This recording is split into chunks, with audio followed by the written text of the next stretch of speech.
है आपका। आप देख रहे हैं पक्ष विपक्ष, मैं हूं आपके साथ नेहा दुबे। बिहार की जातीय जनगणना एक बार फिर से सुर्खियां बना रही है। दरअसल सुप्रीम कोर्ट में जहां राज्य सरकार के फैसले के खिलाफ अपील की गई है, वहीं सियासी पटल पर नीतीश के नीति और नियत पर भी सवाल खड़े किए जा रहे हैं।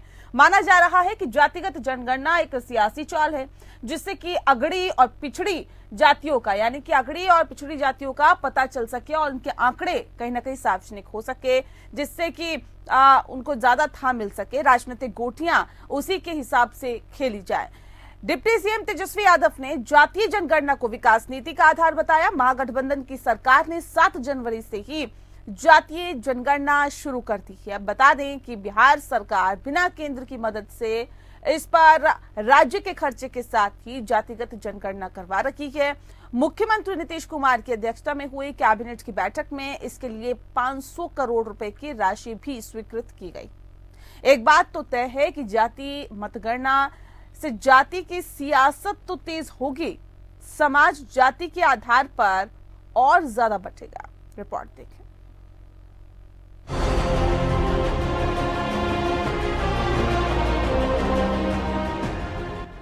बिहार में जातिगत जनगणना का मामला सुप्रीम कोर्ट पहुंच गया है। जातिगत जनगणना कराने के लिए पिछले साल 6 जून को राज्य सरकार द्वारा जारी नोटिफिकेशन को सुप्रीम कोर्ट में चुनौती दी गई है। याचिका में जातिगत जनगणना के नोटिफिकेशन को रद्द करने की मांग की गई है। याचिका में कहा गया है कि जातिगत जनगणना का नोटिफिकेशन संविधान की मूल भावना के खिलाफ है। बिहार सरकार के द्वारा जातीय जनगणना की जो शुरुआत हुई है, उस जातीय जनगणना को चैलेंज करते हुए कि यह भारत के संविधान के खिलाफ है और बिहार की जनता में भारी असंतोष है इस जनगणना को लेकर, क्योंकि बिहार की जनता जातीय उन्माद से उब चुकी थी और पिछले कुछ वर्षों से जो लोगों में जातीयता की जो भावना थी वो मिटने लगी थी और लोगों में प्रेम भाईचारा का एक माहौल बन रहा था, उसको तोड़ने की राजनीतिज्ञों के द्वारा और सरकार के द्वारा एक सुनियोजित प्रयास था। इसलिए हम लोगों ने, चूंकि ये असंवैधानिक है, ये इल्लीगल है और बिहार की सरकार जातीय जनगणना नहीं कर सकती है, इन भावना से ओतप्रोत होकर के हम लोगों ने पिटीशन फाइल किया है। कल मैं माननीय न्यायालय के समक्ष मेंशन करूंगा ताकि इसकी जल्द से जल्द सुनवाई हो। दूसरी तरफ बिहार में शुरू हुई जातीय जनगणना को लेकर पटना हाईकोर्ट में PIL दाखिल की गई है। इसको लेकर डिप्टी सीएम तेजस्वी यादव ने स्थिति स्पष्ट की और फायदे गिनाए। उन्होंने कहा कि ये जनगणना कहां से गलत है, ये जाति आधारित गणना है और भारत सरकार जनगणना करा सकती है, राज्य सरकार नहीं करा सकती। इसीलिए ये जातीय जनगणना नहीं, जाति आधारित गणना है और इससे बजट को लेकर काफी लाभ होगा। इसमें सिर्फ जातीय जनगणना नहीं बल्कि आर्थिक हालात क्या है उसकी भी गणना होनी है। जब तक आपके पास साइंटिफिक डाटा नहीं होगा, आप कैसे काम करेंगे, योजना कैसे बनाएंगे, इसलिए ये बेहद जरूरी है। नीतीश कुमार जातीय जनगणना को बिहार के विकास से जोड़कर देखते हैं। बीजेपी इसे राजनीतिक स्टंट करार देती है। बिहार सरकार का मानना है कि राज्य में जातियों की स्थिति का पता चलने पर विकास योजनाओं के निर्माण में आसानी होगी। वहीं माना ये भी जा रहा है कि नीतीश कुमार बिहार में जातिगत स्थिति से राजनीतिक रूप से परिचित होना चाहते हैं और उसके हिसाब से ही प्लानिंग करना चाहते हैं। Bureau report. और चलिए आज इस विषय पे हम तफसील से चर्चा करेंगे, समझने की कोशिश करेंगे कि जातिगत आधार पर जनगणना कराना क्या वाकई ये कहा जा सकता है कि पूरे समाज को जातियों के आधार पर बांटने की कोशिश की जा रही है, या फिर कुछ पार्टियां इस पर सियासी चाल चल रही है, था लेने की कोशिश कर रही है। इस विषय पे तफसील से चर्चा करने के लिए खास मेहमान हमारे साथ मौजूद है, उनसे आपका परिचय करा देते हैं। इस वक्त हमारे साथ अश्विनी शाही जी हैं, प्रवक्ता है भारतीय जनता पार्टी के, बहुत स्वागत है आपका। अजय सिंह जो हमारे साथ जुड़ गए, प्रवक्ता है JDU के, आपका भी बहुत स्वागत है। अशोक सिंह जो हमारे साथ जुड़ गए, प्रवक्ता RJD के, सर बहुत स्वागत है आपका। उमेश यादव जो हमारे साथ जुड़ गए हैं, नेता हैं कांग्रेस के, आपका भी बहुत स्वागत है। इस खास कार्यक्रम की शुरुआत हम अजय सिंह जी आपके साथ करते हैं, क्योंकि ये कहा जा रहा है कि देखिए कहीं ना कहीं ये जो जातिगत आधार पर जनगणना कराकर क्रेडिट लेने की कोशिश तो की जा रही है, साथ ही साथ जाति के आधार पर पूरे समाज को बांटने की कोशिश की जा रही है। जातिगत जनगणना के खिलाफ याचिका सुप्रीम कोर्ट में भी दाखिल कर दी गई है, इससे पहले हाई कोर्ट में भी दाखिल की गई थी और सीधे सीधे ये कहा जा रहा है कि जातिगत मतगणना रद्द की जाए क्योंकि ये ठीक नहीं है और ये समाज के लिहाज से भी ठीक नहीं है, कैसे से देखते हैं?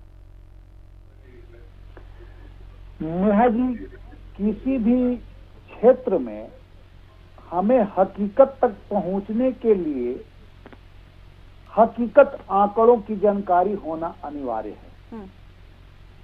जब तक हमें हकीकत आंकड़ों का जानकारी नहीं होगा, तब तक कोई भी सरकार समाज के शोषित, वंचित और सामाजिक परिवेश में अंतिम पंक्ति पे खड़े व्यक्ति के पास तक नहीं पहुंच सकता।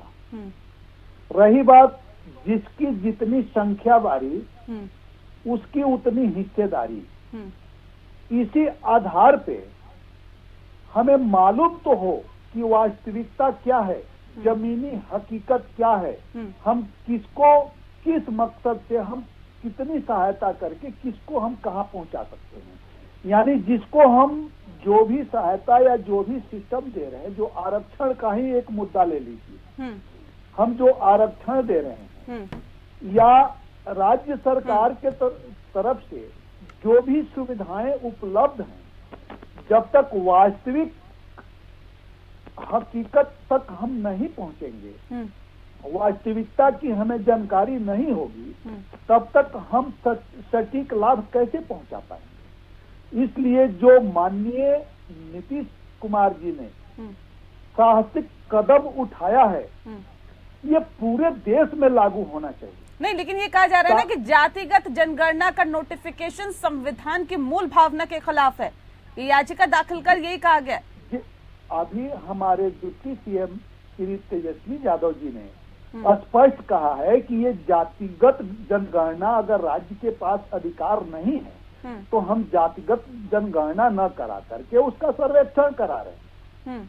हम उसकी हकीकत को जानकारी रखना चाह रहे हैं कि कौन किस तरीके से आर्थिक आधार पे, सामाजिक आधार पे, मतलब समाज का वास्तविक मूल ढांचा किस स्तर तक है। हम उसकी वास्तविकता जानकारी जब तक नहीं करेंगे, केवल घोषणाएं करेंगे, मन की बात करेंगे, काम की बात हम नहीं कर पाएंगे।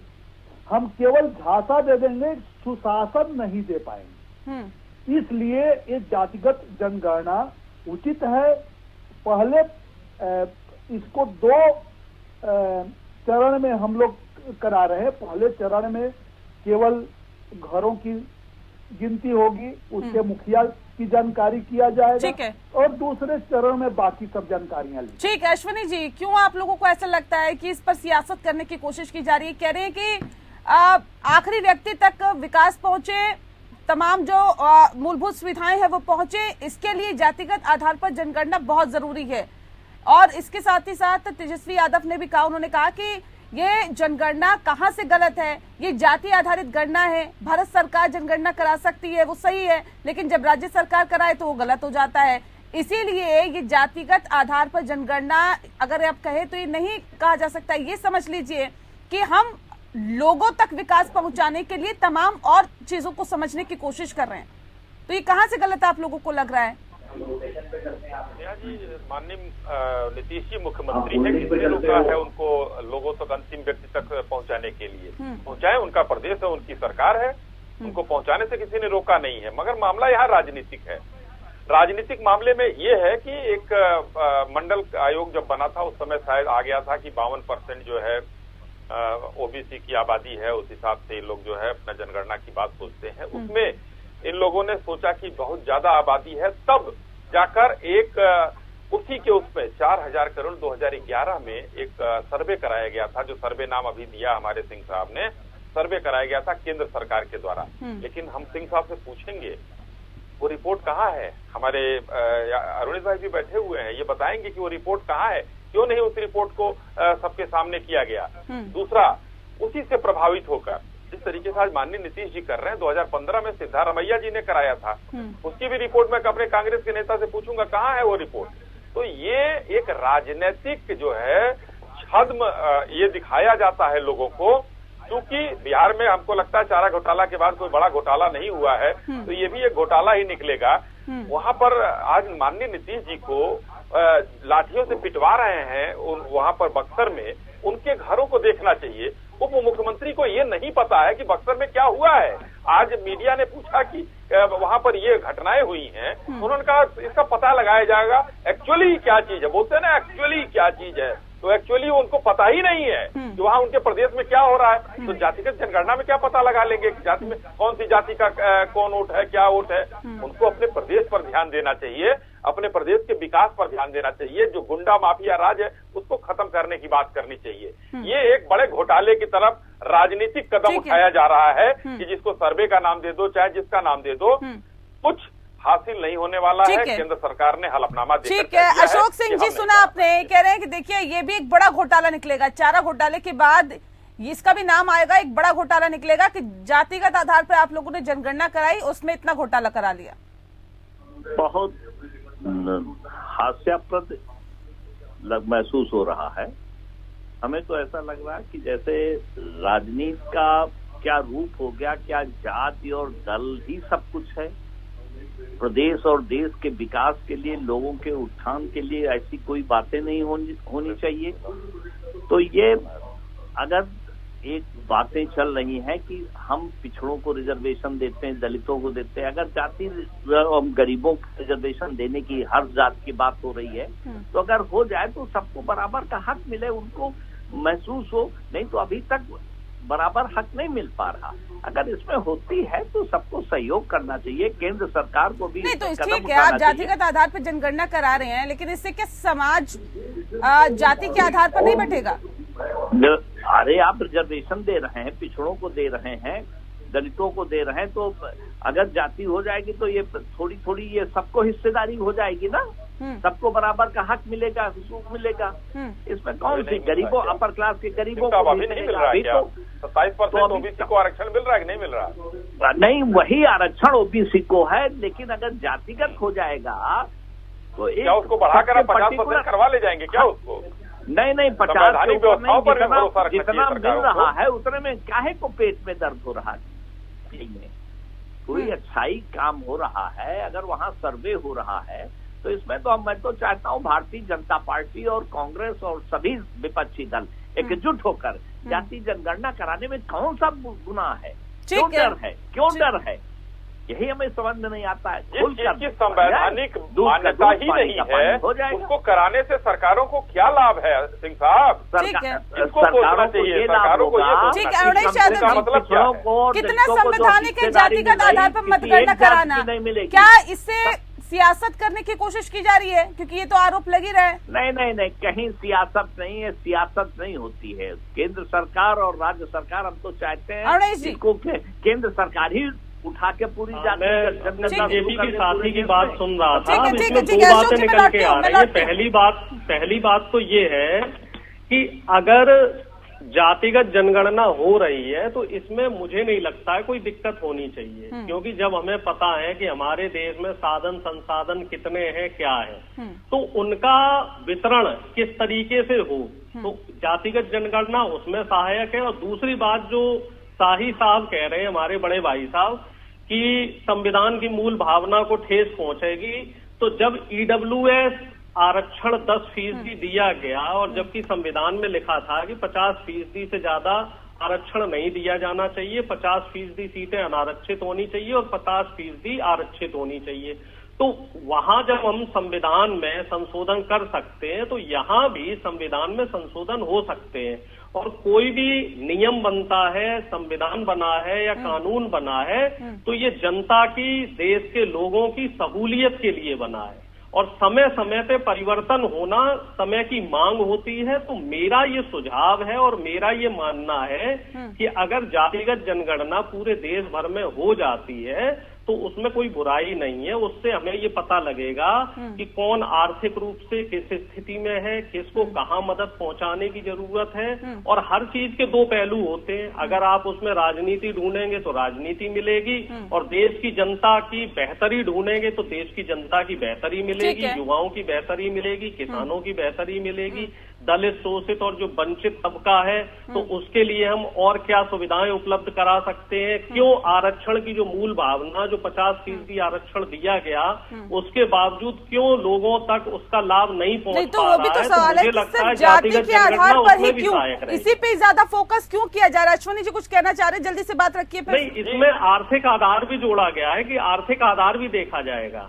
ठीक है अरुणेश जी, मैं ये सिर्फ दो बातें कहना चाह रहा था। एक तो 162 करोड़ खर्चा करके सिद्धारमैया जी ने लिंगायत और वोकालिंगा जो कि आर्थिक रूप से और सामाजिक रूप से पिछड़े नहीं है, नेहा जी, कर्नाटक में उनका कराया था, क्योंकि वो बहुत सशक्त जातियां हैं, लेकिन उसमें फूट डालने के लिए कराया गया था।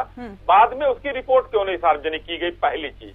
और दूसरी चीज, एक डेटा जुटाया गया 2011 में, जिसमें हमको लग रहा कि अजय सिंह साहब की भी पार्टी उस समय 2011 में सरकार में थी, और एक सेंसेक्स का नाम दिया गया, जो है सर्वे की बात कर रहे हैं, इकोनॉमिक कास्ट सेंसेक्स नाम उसका था। वो सर्वे कराया गया, 4000 करोड़ का खर्चा हुआ।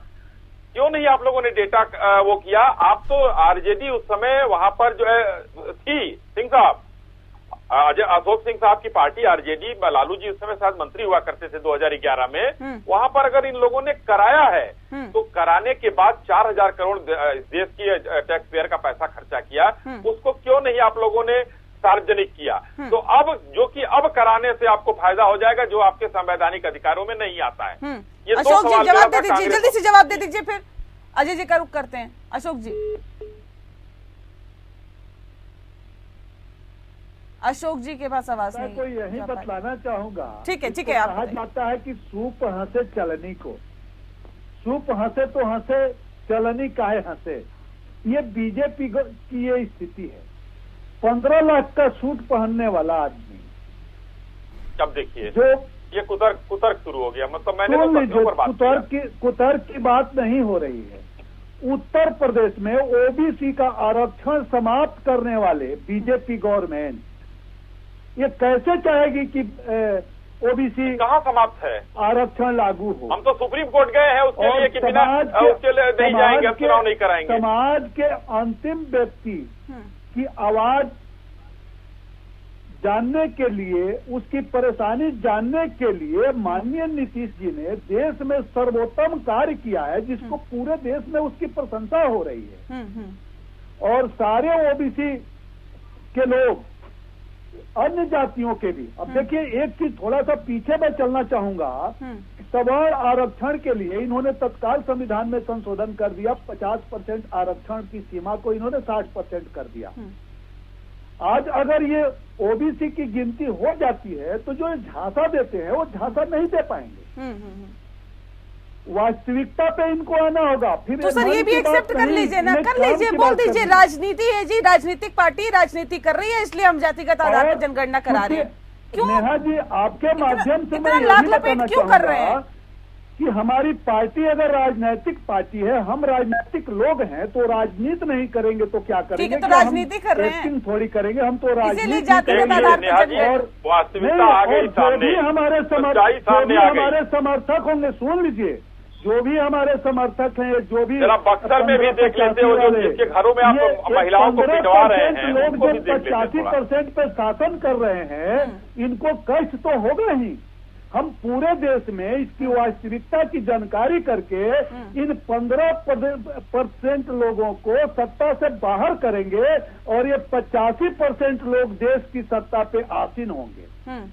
सिंह साहब, अरे बक्सर के लोगों के जरा हालचाल ले लेते हैं, जिनके घरों में आपकी पुलिस घुसकर पीटी है, वहां पर आप ले लेते हैं। क्या आप लोगों का मेल जोल है उस कंपनी से? क्यों नहीं आप मुआवजा दे रहे हैं? किसानों के ऊपर लाठियां क्यों चल रही हैं? वो भी तो देखिए ना, वो भी 85% में है आपके, वो 15% में नहीं है जिनको आप पिटवा रहे हैं। अंधेर नगरी और चौपट बाबा को देखिए, अंधेर नगरी चौपट बाबा बुलडोजर लिए घूम रहे हैं। अच्छा, इसलिए आप पिटवा रहे हैं, किसानों को लाठी मरवा रहे हैं। चलिए अशोक जी ये बताइए कि ठीक है, आप जातिगत आधार पर जनगणना करा रहे हैं, अभी अश्वनी जी कह रहे थे, ठीक है सिंह साहब, मैं लौटती हूँ। चौपट हो चुकी है, ठीक है अजय जी, मैं आप लोग सत्ता में आने वाले नहीं है। ठीक है 2024 में विधायक सर वक्त बताएगा, उसको वक्त पे छोड़ दीजिए ना, वो तो जनता का फैसला है, जनता बताएगी कौन आएगा कौन नहीं आएगा। उस पर हम अभी से डिस्कशन क्यों करें? ये वास्तविकता से भाग क्यों रहे हैं? इन्हें जातिगत जनगणना से दिक्कत क्यों है? इन्हें ओबीसी आरक्षण से दिक्कत क्यों है? ये संविधान की मूल भावना आरक्षण को समाप्त करना चाहते हैं, ये इनकी मुख्य दिक्कत ये है। लेकिन ये जो याचिका दायर की गई है उसमें तो ये कहा गया है कि आप लोग जाति के आधार पर बांटने की कोशिश कर रहे हैं, आप लोग संविधान की मूल भावना के साथ खिलवाड़ करने की कोशिश कर रहे हैं। ये तो इसकी खिलाफत कर रही है याचिका। ये लोग उत्तर प्रदेश के निकाय चुनाव में ओबीसी आरक्षण समाप्त कर दिए। सर वो सुप्रीम कोर्ट पहुंचा था मामला, उसके बाद सुप्रीम कोर्ट पहुंचा था सर वो मामला। ओबीसी आरक्षण समाप्त करना चाहते हैं। एक जातिगत जनगणना जो बिहार में शुरू हुई है, हम लोग स्वयं गए थे निहार जी, पूरे देश में सरकार गई थी, पूरे देश में जातिगत जनगणना कराने के हम लोग पक्षधर हैं और जैसे ही सत्ता में आएंगे हम लोग ठीक है सर, ये भी बहुत अच्छी बात आपने स्वीकार कर ली कि हम राजनीतिक पार्टी इसलिए राजनीति कर रहे हैं, राजनीतिक फायदा भी इससे होगा। ठीक है, 11 में कराए थे वो रिपोर्ट, क्यों नहीं आप निकलवाए ये लोग जरा इनसे? अब तो इस समय साथ में हैं आप आरजेडी के, पूछ लेते। ठीक है अशोक जी हमारे साथ जुड़ गए। सवाल आपने उठाया, मैं आपको ध्यान दिलाना चाह रहा हूं। अरुणेश जी मैं आ रही हूँ, एक सेकंड अशोक जी जल्दी से जवाब दे दीजिए। अश्वनी जी सवाल उठा रहे हैं कि आप लोगों ने जनगणना कराई लेकिन उसकी जो रिपोर्ट है वो सार्वजनिक नहीं की। हाँ, वो रिपोर्ट शायद बीजेपी और नीतीश जी के साथ ही गवर्नमेंट में हुआ था, लेकिन अब वो रिपोर्ट हुई या नहीं हुई, जनगणना 2011 में हमारी सरकार नहीं थी अशोक सिंह जी, 11 में कभी हुई, उसके बाद अब केंद्र सरकार न राज्य सरकार कोई नहीं, अगर नहीं हुआ है, लेकिन इस समय अगर कुछ हो रहा है, कोई अच्छा काम हो रहा है तो उसमें सपोर्ट करना चाहिए, सबको सहयोग करना चाहिए। अब वो रिपोर्ट क्यों नहीं प्रसारित हुई, क्या पता वो कमी रही हो, बनी नहीं हो, आई नहीं हो, पूरी जनगणना सही न रही हो, कुछ न कुछ रहा होगा।